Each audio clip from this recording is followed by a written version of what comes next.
পাশ্চাত্যের নিউ মুসলিম বলছে আমি বাইবেলের মধ্যে পেলাম।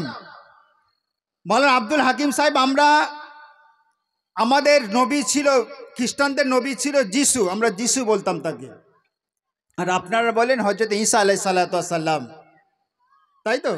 আমরা ঈসা বলি। কোরআন বলেছে ইয়াতি মিন বাদিসমুহু আহমদ, হযরত ঈসা আলাইহিস সালাতু ওয়াস সালাম ভবিষ্যৎবাণী করেছে, বলেছে আমার পরে একজন নবী আসবে, তার নাম হবে আহমদ। কোরআন বলছে, কোরআনের দলিল, ইয়াতি মিন বাদিসমুহু আহমদ। হযরত ঈসা আলাইহিস সালাতু ওয়াস সালাম বলেছে আমার পরে একজন শেষ নবী আসবে, তার নাম হবে আহমদ। খ্রিস্টানরা বলে যিশু, আমরা বলি হযরত ঈসা। কি এইবার আল্লাহ রাসূল সাল্লাল্লাহু আলাইহি সাল্লাম যখন মায়ের গর্ভে ছিল, মা আমিনা স্বপ্ন দেখছে আমার সন্তান হয়েছে, সন্তানের নাম দিয়েছি আহমদ। আহমদ আর মোহাম্মদ নাম ছিল, চির প্রশংসিত আর প্রশংসাকারী। মোহাম্মদ প্রশংসিত, আহমদ প্রশংসাকারী, দুটো নাম ছিল বিখ্যাত না আল্লাহ রাসূলের, মোহাম্মদ, তাই তো? প্রশংসিত, সারা গোটা পৃথিবীর বুকেতে সবচেয়ে প্রশংসিত হয়েছে আমার নবী। কি কিয়ামত পর্যন্ত প্রশংসা লাভ করবে। অমুসলিমদের কাছেও আমাদের নবী সাল্লাল্লাহু আলাইহি সাল্লাম প্রশংসিত মানুষ। খ্রিস্টানদের কাছেও আমাদের নবী হযরত মুহাম্মদ সাল্লাল্লাহু আলাইহি সাল্লাম বিশ্ব নবী, হচ্ছে প্রশংসিত নবী। যখন জন্মগ্রহণ করলো 570 খ্রিস্টাব্দে 12ই রবিউল আউয়াল, আব্দুল মুত্তালিব, ছোট্ট করে বলছে, আব্দুল মুত্তালিব কাবা ঘরে নিজেদের পরিচিত ফ্যানদেরকে নিয়ে গল্পগুজব করছিল, আলোচনায় রত ছিল। কানে খবর গেল আব্দুল মুত্তালিব তোমার নাতি জন্মগ্রহণ করেছে, মা আমিনার গর্ভ থেকে তোমার নাতি জন্মগ্রহণ এসেছে, দুনিয়াতে এসেছে, তোমার নাতি হয়েছে। একজন নিয়ে আসলো কোলে কোলে, আব্দুল মুত্তালিব কোলে তুলে আদর করতে লাগলো। একজন জিজ্ঞাসা করছে সঙ্গী, তোমার প্রিয় নাতির নাম কি রাখলে?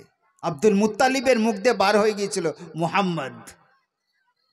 কে বার করে নিল? আপনাদের জিজ্ঞাসা করছি আমি, আল্লাহ। মা আমিনা স্বপ্ন দেখছে আমার গর্ভে সন্তান রয়েছে, তার নাম রেখেছি আমি আহমদ। কার লীলা খেলা আপনি একটু বুঝতে পারছেন? কার খেল চলছে এখানে? মোহাম্মদ আল্লাহ রসুল। তো ওই আহমদ সাহেব বলছে উনি ইসলাম গ্রহণ করার পর নাম রেখেছে আহমদ। আমি বলছি এবার আপনি বাইবেলের মধ্যে কি পেলেন বলুন? আপনার ধর্মগ্রন্থ বাইবেল, আমাদের ধর্মগ্রন্থ আল কোরআন, যদিও বিশ্বগ্রন্থ, কিন্তু আমরা খাস করে বলে থাকি বিশেষ করে আমাদের ধর্মগ্রন্থ। কি তাই তো? বলছে এবার বাইবেলের মধ্যে মাওলানা আব্দুল হাকিম সাহেব আমি পেলাম, আমার মগজকে ধোলাই করে দিয়েছিল বাইবেল। যিশু, আমরা বলি যিশু, যিশু তার সঙ্গী সাথীদেরকে নিয়ে বলছে বাইবেলের মধ্যে, if you love me keep my commandments and I will pray the Father and he shall give you another comforter that he may abide with you forever. Bible অর্থাৎ মানে হচ্ছে যিশু বলছে, গোটা বিশ্ববাসীর কাছে আজও জলজল করছে বাইবেলের কথাটা।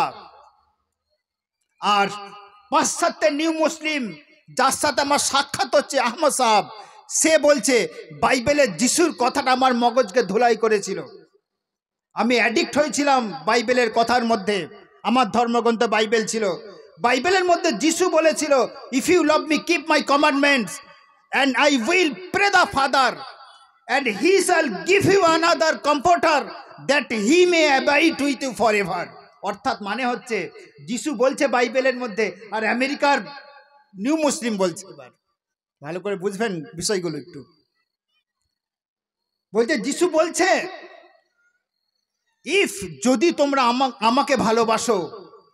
যিশু তার এইরকম সাথীদেরকে নিয়ে আলোচনায় রত, যিশু তার সাথীদেরকে বলছে, সঙ্গীদেরকে, ইফ ইউ লাভ মি, তোমরা যদি আমাকে ভালোবেসে থাকো, তোমরা যদি আমাকে ভালোবাসো, তাহলে তোমাদের জন্য আমি স্বর্গীয় ফাদারের নিকট গিয়ে তোমাদের জন্য আমি প্রার্থনা করব, তো আমার পরে যেন একটা শেষ নবী রূপে যেন দুনিয়ার বুকেতে প্রেরণ করে। তাহলে ঈসা আলাইহিস সালাতু ওয়াস সালামের 570 বছর পর আমাদের শেষ নবী হযরত মুহাম্মদ সাল্লাল্লাহু আলাইহি সাল্লাম পৃথিবীর বুকেতে আবির্ভাব হয়েছিল। কি মিলে গেল বাইবেলের সাথে? যিশু কিন্তু ক্ষান্ত হলো না, যিশু আরো বলছে এখন এবার পরের পৃষ্ঠাতে বাইবেলের, বলছে নেভারথেলেস I tell you the truth, it is expedient for you that I go away, for if I go not away, the Comforter will not come unto you, but if I depart, I will send him unto you. এটা যিশুর কথা।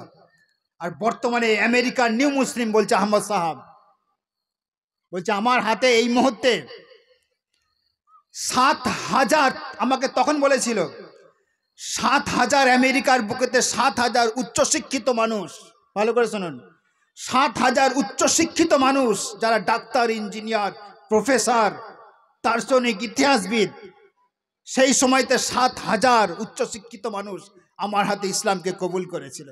সুবহানাল্লাহ বলবেন না? আপনি আমি কোথায় পড়ে আছি?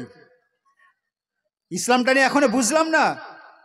কোরআন কি জিনিস আমরা জন্মসূত্রে আমরা মুসলমান, কিন্তু আমরা কোরআন কি জিনিস আমরা বুঝিনি, নামাজ কি জিনিস আমরা বুঝিনি এখনো পর্যন্ত। আজাব এসেছে দুনিয়ার বুকেতে, তুরস্কে, আপনার সিরিয়ার বুকেতে, কিন্তু তাও আমরা বুঝিনি।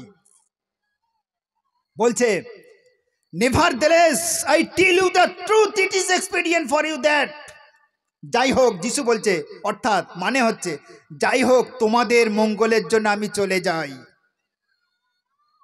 ভালো করে বুঝবেন, মানে তোমাদের মঙ্গলের জন্য আমি চলে যাই, আমি না গেলে সেই শান্তিদাতা আসবে না, আমি গিয়ে সেই শান্তিদাতাকে তোমাদের জন্য দুনিয়ার বুকেতে পাঠিয়ে দেব।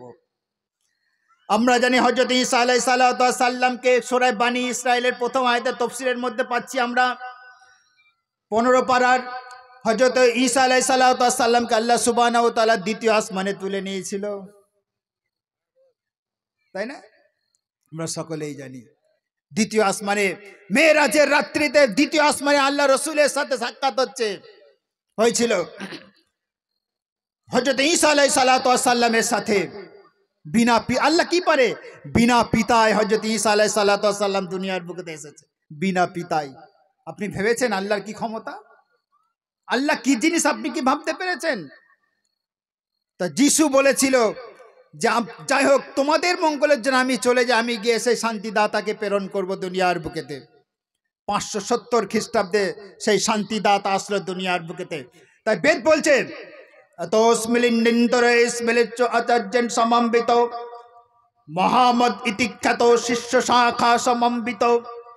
এতস্মিল পৃথিবীর আদি থেকে অন্ত পর্যন্ত যত বড় বড় ঋষি মহাঋষিরা জন্মগ্রহণ করেছে। ইসমেলেচ্চ মানে জন্মগ্রহণ করা, সংস্কৃত শব্দ। ইসমেলেচ্চ মানে জন্মগ্রহণ করেছে। মুহাম্মদ ইতিখ্যাত শিষ্য শাখা সমম্বিত। মুহাম্মদ, বেদ বলেছে মুহাম্মদ, আমরা বলি মুহাম্মদ, তাই না? আমরা বলি মুহাম্মদ, বেদ বলেছে মুহাম্মদ, সংস্কৃত শব্দ তো। শিষ্য শাখা সমম্বিত। পৃথিবীর এমন এক সময় আসবে, পৃথিবীর বড় বড় উচ্চশিক্ষিতরা, হাই এডুকেটেডরা তার শিষ্যত্ব গ্রহণ করবে। শিষ্য শাখা সমম্বিত, তার শিষ্যত্ব গ্রহণ করবে। আজকে আমরা Europe, America, Japan, German, France, new York, ইংল্যান্ডের বুকেতে আমরা তাকালে দেখতে পাবো যে আল্লাহ রসুলের তারা আজকে শিষ্যত্ব গ্রহণ করছে। মিলে গেছে বেদের সাথে, মিল পাচ্ছি। তার বাংলাদেশে তো প্রচুর আজকে ইসলামকে গ্রহণ করছে, প্রত্যহ দিন অমুসলিমরা ইসলামকে গ্রহণ করছে। তারা আজকে শিষ্যত্ব নিপোষব মহাদেবাং মরুস্থল নিবাসী নাম, তার জন্ম হবে মরুস্থল নিবাসী নাম, মরুভূমির দেশেতে। আরব দেশ ছিল মরুভূমির দেশ। শেষ ঋষি, শেষ অবতার, শেষ নবী জন্মগ্রহণ করবে যেখানে, সেটা হবে মরুভূমির দেশ। আরব দেশ ছিল মরুভূমির দেশ। গঙ্গা জলস্য সংসানাপ্য পঞ্চগব্য সমম্বিত। সে যখন জন্মগ্রহণ করবে গঙ্গা জলের মতো পুত পবিত্র হয়ে জন্মগ্রহণ করবে। আমার রাসূল সাল্লাল্লাহু আলাইহি সাল্লাম একদম পবিত্র হয়ে জন্মগ্রহণ করেছিল।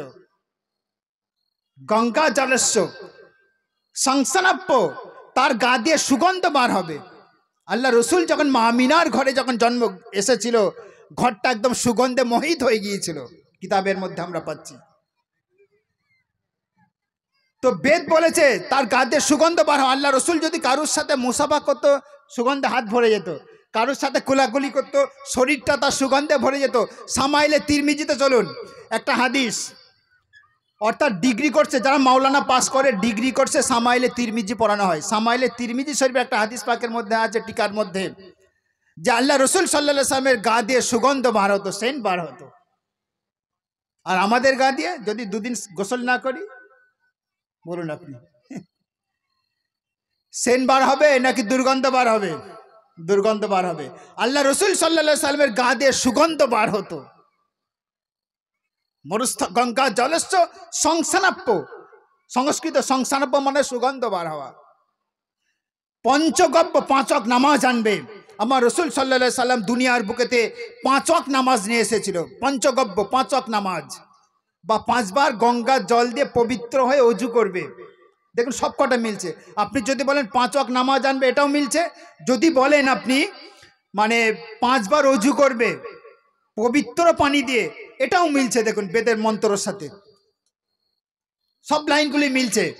তাহলে আমার রসুল সাল্লাল্লাহু আলাইহি সাল্লাম আজকে এর উপর অ্যাডিক্ট হয়ে, আসক্ত হয়ে আজকে পৃথিবীর মধ্যে আজকে নতুন নতুন সব আজকে তারা ইসলামকে গ্রহণ করছে। আমরা সেই কোরআন থেকে দূরে সরে আছি।